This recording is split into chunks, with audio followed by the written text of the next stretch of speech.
নরেন্দ্র মোদী যদি বাংলাদেশে কোনো সরকারের শপথ গ্রহণ অনুষ্ঠানে আসে তাহলে আমাদেরকে ভেবে দেখতে হবে আমরা সেই শপথ গ্রহণের নির্লজ্জ অনুষ্ঠানে উপস্থিত হব কি হব না। একটি দল বিগত সময়ে ভারতের হাত কাঁধে নিয়ে এই দেশে মানুষের উপর জুলুমতন্ত্র ফ্যাসিবাদ চাপিয়ে দিয়েছিল। আমরা আবারও দেখছি নির্বাচিত হওয়ার সাথে সাথেই তারা আবারও ভারতের কসাই খ্যাত নরেন্দ্র মোদীর হাত তাদের কাঁধে চায়। আমরা বাংলাদেশের জনগণ শেখ হাসিনার ফ্যাসিবাদী সরকারের সময়ও 2021 সালে মোদী বিরোধী আন্দোলনে আমাদের ভাইয়েরা জীবন দিতে চিন্তা করে নাই।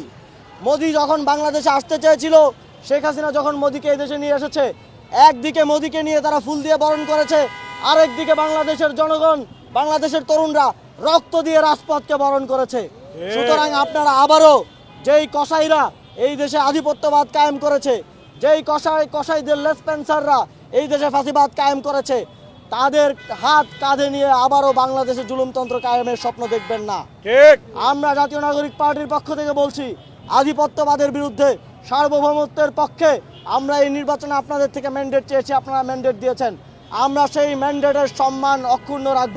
নরেন্দ্র মোদী যদি বাংলাদেশে কোনো সরকারের শপথ গ্রহণ অনুষ্ঠানে আসে তাহলে আমাদেরকে ভেবে দেখতে হবে আমরা সেই শপথ গ্রহণের নির্লজ্জ অনুষ্ঠানে উপস্থিত হব কি হব না।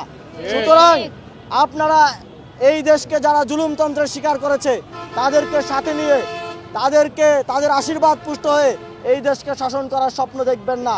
এই দেশের জনগণকে সাথে নিয়ে এই দেশের জনকল্যাণের জন্য আপনারা কাজ করবেন এই আশাবাদ ব্যক্ত করছি।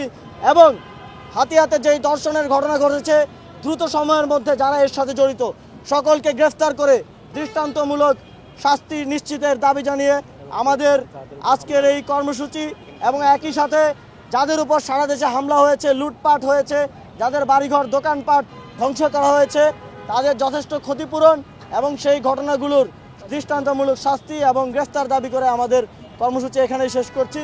আমরা প্রয়োজনে আমাদের 11 দলীয় জোটকে সাথে নিয়ে সামনের দিনে আরও কঠোর কর্মসূচির দিকে যেতে পারি।